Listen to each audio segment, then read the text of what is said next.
अस्सलामुअलैकुम स्टूडेंट्स। आज हम जो टॉपिक पढ़ने वाले हैं वो है testing hypothesis for paired observation. Paired observation के बारे में मैं आपको पहले से बता चुका हूँ। पेयर्ड ऑब्जर्वेशन में आप pre test and post test करते हैं, यानी कि एक ड्रग अप्लाई कर यूज़ कर जो कंपनी ने बनाई है वो उसको टेस्ट करते हैं या कि उसकी सक्सेस क्या है। तो आप क्या करेंगे, पहले एक आपके पास ग्रुप होगा जिनको आप जिन पे अप्लाई करेंगे वो ड्रग, और एक होगा ग्रुप ऐसा जिस पे आप अप्लाई नहीं करेंगे। दोनों का डाटा रिकॉर्ड करेंगे हैं, तो उनको आप पेयर्ड ऑब्जर्वेशन कह देंगे। लास्ट टाइम मैंने आपको शीप की और कैटल की एग्जांपल दी थी कि एक डाइट है, वो घोड़ों को खिलाते हैं, फिर उनका वजन चेक करते हैं। तो इस तरह के जो टेस्ट होते हैं इनके अंदर पेयर्ड ऑब्जर्वेशन होते हैं। वेट्स बिफोर वेट्स आफ्टर होते हैं, मार्क्स बिफोर मार्क्स आफ्टर होते हैं, उनको आप पेयर्ड ऑब्जर्वेशन कहते हैं। इसकी एग्जांपल एक और दे देता हूँ। दो सेक्शन है 10-10 बच्चों के, मतलब उनके साथ आपने एक टीचिंग प्लान बनाया है। उस टीचिंग प्लान को आप ये देखना चाहते हैं वो टीचिंग प्लान कितना इफेक्टिव है। तो पहले 10 बच्चों को आपने दूसरे टीचिंग प्लान के थ्रू आपने पढ़ाया, और दूसरे ग्रुप के बच्चों को आपने और टीचिंग प्लान से पढ़ाया। फिर एंड में उनका टेस्ट ले लिया, उनके मार्क्स आ गए। ठीक, तो अब ये जो मार्क्स होंगे ये 10-10 बच्चों के, इसको आप पेयर्ड ऑब्जर्वेशन कहेंगे। The paired sample t-test, sometimes called the dependent sample t-test, is a statistical procedure used to determine whether the mean difference between two sets of observation is zero. In a paired sample t-test, each subject or entity is measured twice, resulting in pair of observation. Twice यानी कि पहले lesson plan से पहले उनका test लिया और lesson plan के बाद टेस्ट लिया, इस तरह से भी कर सकते हैं। इसका टेस्टिंग प्रोसीजर जो है वो मैंने पहले से बना के रखा हुआ है, इसको देख लेते हैं।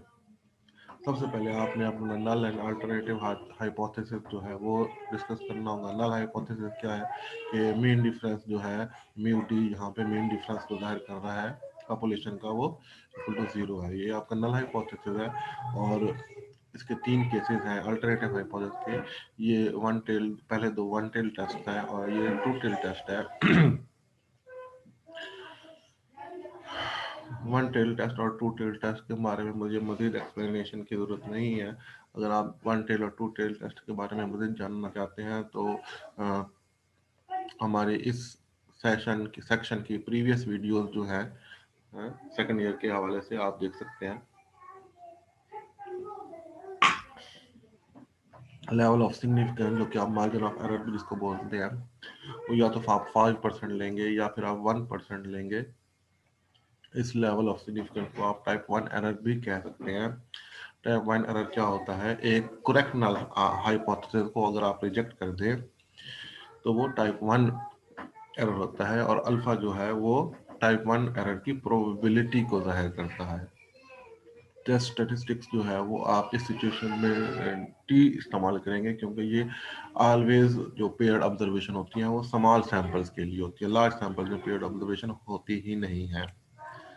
ठीक, और इसके अंदर जो आपका वेरिएबल इंटरेस्ट है वो डी होगा। डी क्या होगा, weights before minus weights after, यानी कि एक्स माइनस वाई होता है। ठीक, यहाँ पे मैंने जो इस्तेमाल किए हैं नोटेशन उनको एक्सप्लेन किया है। डी बार जो है वो अरिथमेटिक मीन होगा, और एस डी जो है वो स्टैंडर्ड डेविएशन होगा, जो कि पिछले सेक्शन में कॉन्फिडेंस इंटरवल के सेक्शन में हमने डिस्कस भी किए हैं। हम इनका क्रिटिकल रीजन जो है वो देख लें। क्रिटिकल रीजन के भी तीन केसेस हैं, और तीन अल्टरनेटिव हाइपोथेसिस हैं, तो तीन केसेस हम बनेंगे।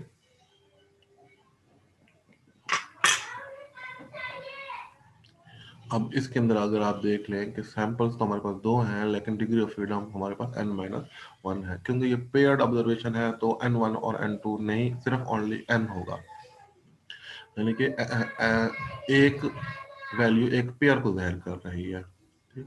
ये एक क्वेश्चन भी मैंने लिखा है, इसको हम करते हैं। पहले इसको पढ़ लेते हैं क्वेश्चन की स्टेटमेंट को, क्या मांगता क्या है।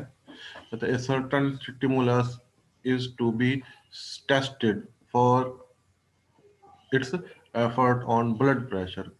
स्टिमुलस कोई दवाई होगी या कोई चीज होगी, टैबलेट होगी, ठीक, या न्यू ड्रग होगी जो कि किसी कंपनी ने बनाई होगी, उसका इफेक्ट जो है वो ब्लड प्रेशर पे चेक करना चाहते हैं। तो उन्होंने क्या किया, 12 men have their blood pressure measured before।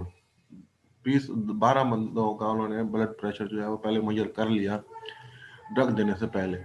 फिर उनको वो ड्रग दी गई और उसके बाद फिर दोबारा उनका ब्लड प्रेशर चेक किया गया। तो जो रिजल्ट्स हैं वो नीचे दिए गए हैं। Following results were obtained. अब वो कहता है चेक करो, is there reason to believe that stimulus would on the average, यानी कि जो हमने दवाई दी उसका इफेक्ट क्या हुआ। ब्लड प्रेशर 5 पॉइंट बढ़ गया। Raise the mean blood pressure by 5 points, alpha जो है 0.05 इस्तेमाल करें वो कहते हैं।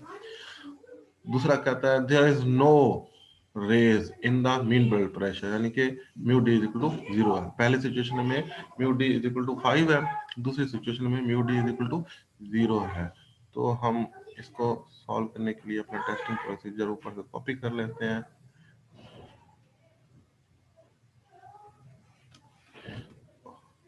और क्या हो गया, इसको बड़ा कर लेते हैं, छोटा हो गया नजर नहीं आ रहा। और यहाँ पे हम पेस्ट कर देते हैं।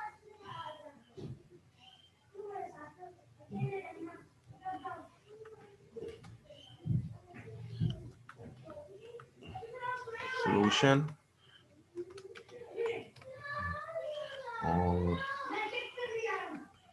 पहले सिचुएशन में जो आपका म्यू टू है वो मांग रहा है equal to 5। One tail test नहीं है ये।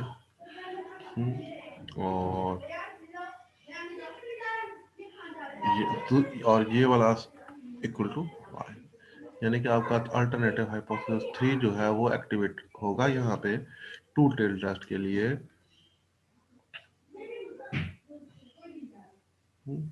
अच्छा, टी का टेबल जो है यहाँ पे वो क्या कर रहा है, सॉरी, हमें 1% नहीं चाहिए, हमें 5% चाहिए, तो हम इसको रिमूव कर देते हैं।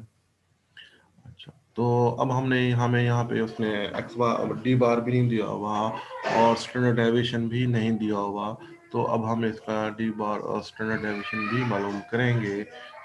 और इसकी वैल्यूज जो हैं वो एक्सेल से हम ले लेते हैं ई एक्स।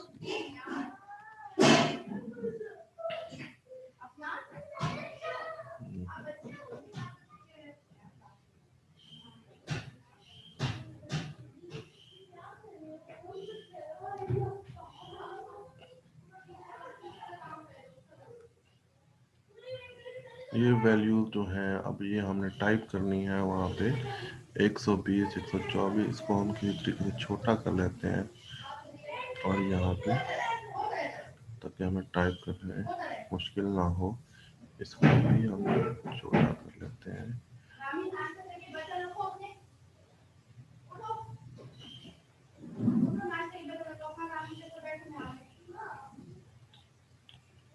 कैसे करें इसको, हम इधर कर लेते हैं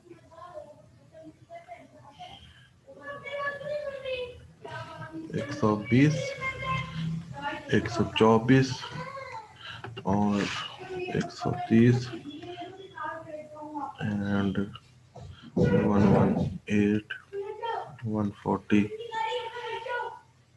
128 again 140 135 126 130, इसको आगे कर लेते हैं थोड़ा सा,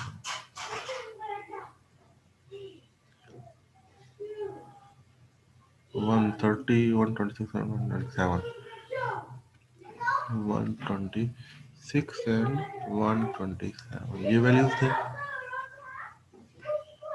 हाँ, अब नेक्स्ट क्या है 120, सॉरी यहाँ पे डबल टाइप हो गया, 126 and 127. Okay. Next value is 128, 131, 131, 127, 132, 125, 141, 137, 118, 132, 129, एक वैल्यू रह गई 135, 135. ओके जी।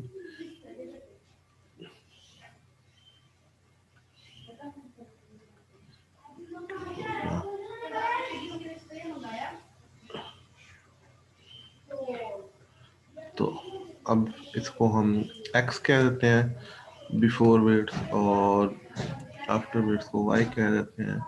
तो अब हम इनका डिफरेंस जो है वो d की सूरत में निकाल लेते हैं,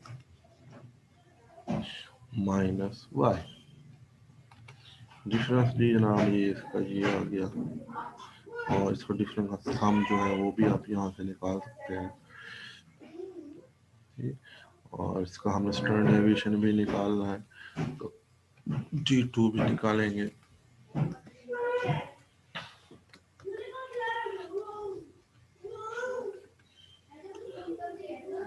इसको भी सम निकालना है। अब ये सम आपके पास आ गए, तो इसको या तो आप यहाँ से, ये क्या हो गया, तो यहाँ से आप इसको कॉपी कर सकते हैं और यहाँ पे जाके हम पेस्ट भी कर लेते हैं।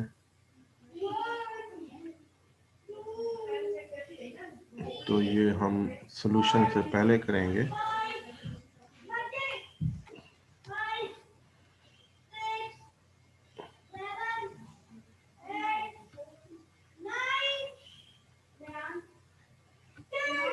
यहाँ पे टोटल का अगर आप दे दें,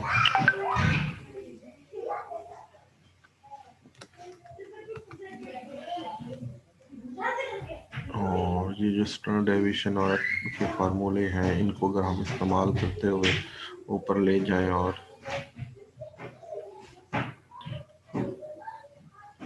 समेशन डी हमारे पास 22 था, इधर यहीं पे कर लेते हैं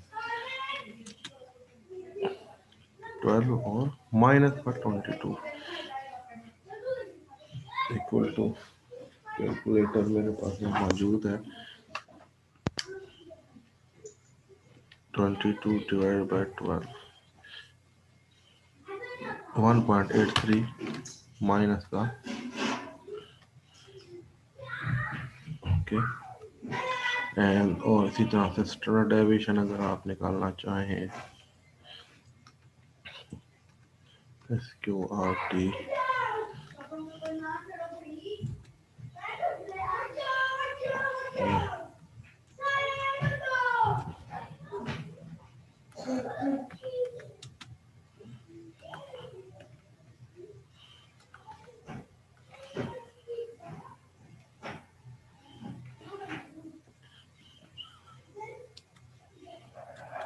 नहीं, ऐसे नहीं हो रहा।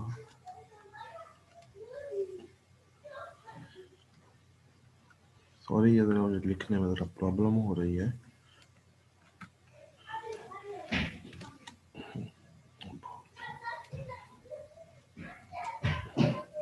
हाँ जी, ये 12 माइनस 1 नीचे आ जाएगा, ऊपर 1, और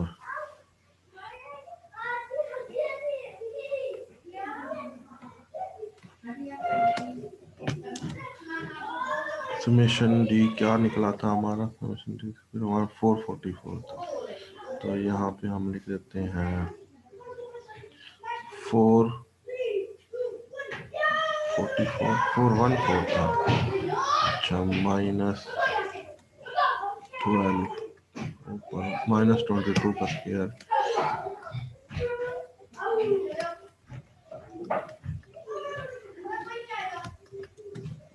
और इसको कैलकुलेट कर लें आप, तो ये क्या आएगा 414 minus 22 square divided by 12 whole divided by 11, इसका अंडर रूट ले लें 5.82 आ रहा है मेरे पास। ओके, तो हमने स्टैंडर्ड डेविएशन भी निकाल लिया, हमने अखबार भी निकाल लिया, तो ऊपर वाले हम फॉर्मूले में है, हम इसको कर देते हैं।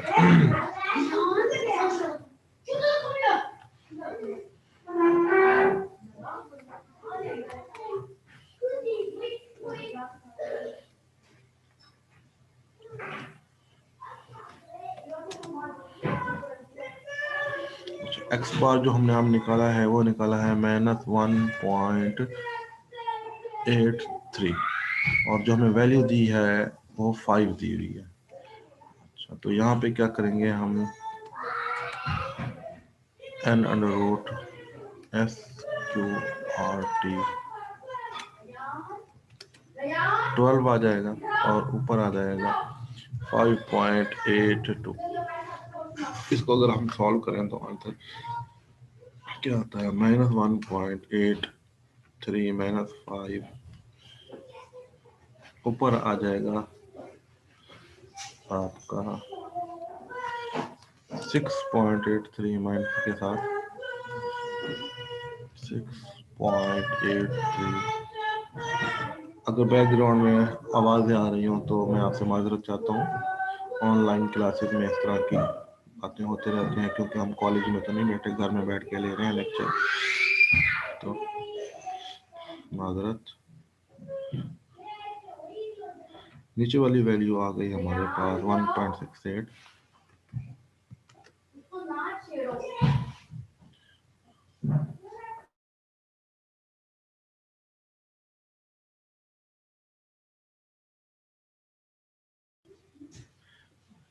तो अब इसको हम डिवाइड करें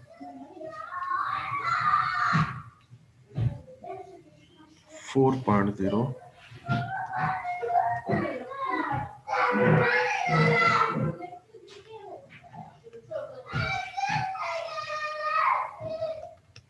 ओके। अब हम इसका क्रिटिकल रिटर्न निकाल लेते हैं। अगर आप देखें तो ये टी की वैल्यू जो है ये 4 पॉइंट आ गई समथिंग, तो यहाँ पे अब आप कोई भी टेबल वैल्यू आ जाए तो आपका एच नॉट जो है वो ऑटोमेटिकली रिजेक्ट होगा। ओके, तो आपका ये टू टेल टेस्ट है, तो टू टेल टेस्ट में इसकी वैल्यू क्या बनेगी 0.025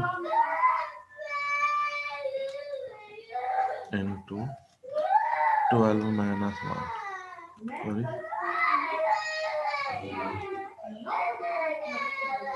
इसकी वैल्यू आप ऊपर से देख लें या अगर आपके पास बुक है, बुक मैंने आपको बताया हुआ था आपने बुक कौन सी इस्तेमाल करनी है तो वहाँ से भी देख सकते हैं। तो 0.025 में 11 को आप देखेंगे 2.201 आ रही है वैल्यू इसकी 2.201। अब इसका कंक्लूजन क्या बनेगा, कंक्लूजन इसका उसी तरह से बनेगा।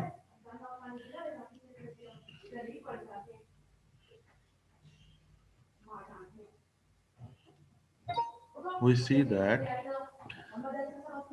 the calculated value of the test statistics is greater than the table value at the selected level of significance, comma. So we conclude that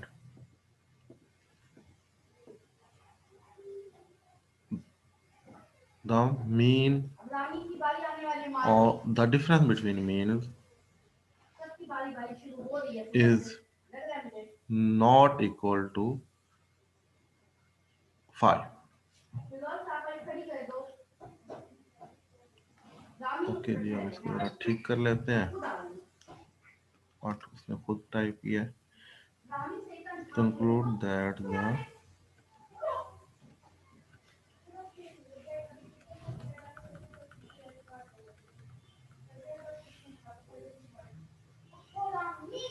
तो यहाँ पे आप 5 लिख दें। ओके जी, और इसके साथ ही ये पार्ट आपका फाइनल फिनिश हो गया।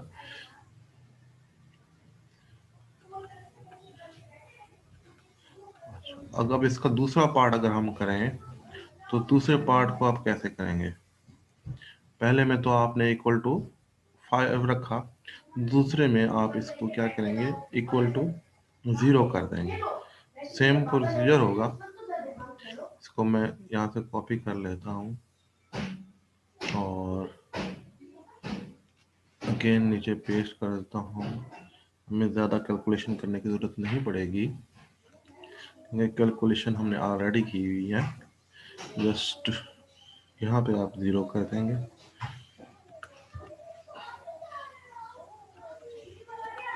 अच्छा, ये 2 केसेस मैं यहाँ से उड़ा रहा हूँ ताकि आपको कंफ्यूजन ना हो। ऊपर से भी उड़ा देता हूँ।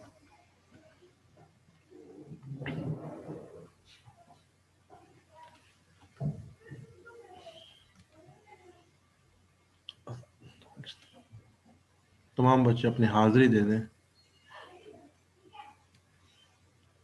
हाँ जी, अब यहाँ पे जहाँ पे आपने इक्वल टू 5 रखा है, यहाँ पे इक्वल टू आप 0 कर देंगे।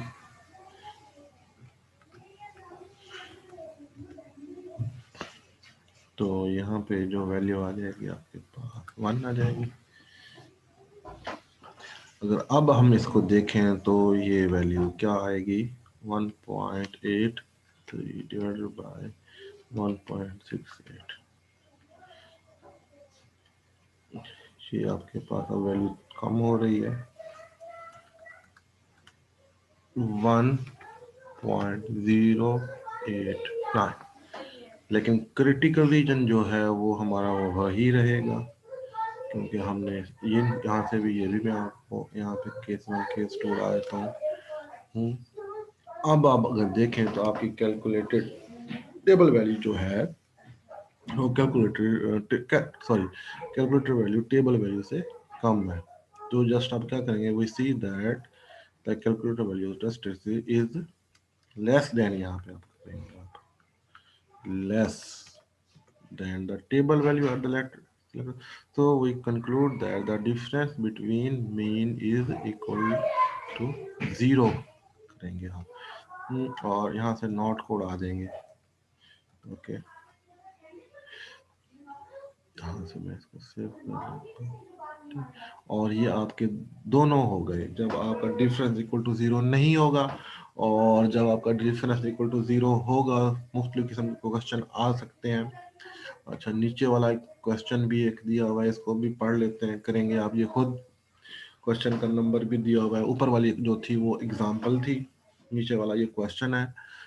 A manufacturer claimed that his new diet will reduce a person's weight by 10 pounds on the average in a period of 2 weeks। वो कहते हैं कि उसने एक नई डाइट तैयार की है कि अगर कोई आदमी 2 हफ्ते तक उसकी डाइट खाता है तो उसका जो वेट जो है वो क्या होगा, वो 10 पाउंड कम हो जाएगा।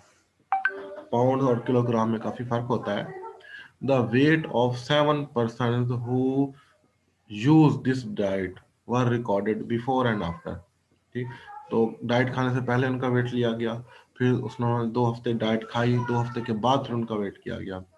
The test the manufacturers claim at 5% level of significance. मतलब कहते हैं कि ना, क्लेम टेस्ट करो लेवल ऑफ सिग्निफिकेंस। क्या क्लेम चेक करना है, would the same conclusion be read if the data were not paired. कहते हैं पहले तो आपने इसको पेयर्ड से डाटा करना है, ये एक्चुअली 130 है। फिर आपने पेयर्ड से नहीं करना, चेक करना है कि सेम है वेट्स या सेम नहीं है। अगर सेम नहीं है तो जाहिर सी बात है बाद वाले वेट ज्यादा होंगे। लेकिन आपने एक टू टेल टेस्ट इस पे अप्लाई करना है, पहले पेयर्ड ऑब्जर्वेशन बना के, फिर इसके ऊपर डिफरेंस बिटवीन मीन वाला टेस्ट अप्लाई करना है जो हमने पहले किया था। मैं आपको करके दिखा देता, लेकिन इस टाइम आपका लेक्चर टाइम जो है वो ऑफ होने वाला है। ओके, लेकिन कोशिश करते हैं, तो देखते हैं कुछ कर लें हम इसका। इसको मैं डिलीट कर देता हूँ, x1 एंड x2। ओके, तो मैं किताब से ही क्वेश्चन निकाल लेता हूँ ताकि मुझे इधर उधर ना आना पड़े। 187 आ गया।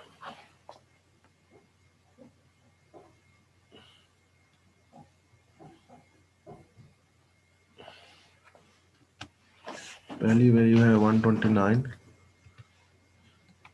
फिर 133, 136, 152, 141,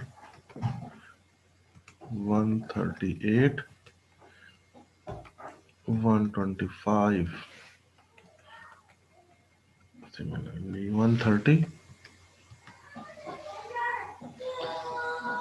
जैसे ही 40 मिनट पूरे होंगे आपका लेक्चर ऑटोमेटिकली क्लोज हो जाएगा।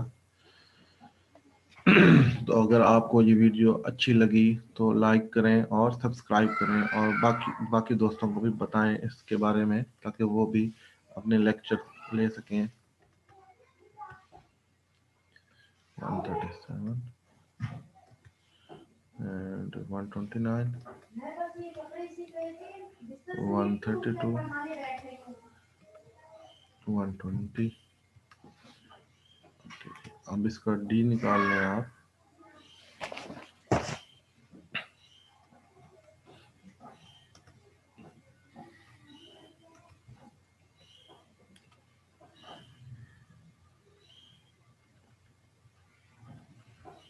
और यहाँ पे इसका स्क्वायर ले लें,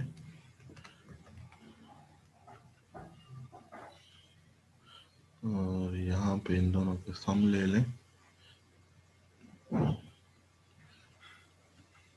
हाँ, हम इनका मीन भी यहीं पे ले लेते हैं।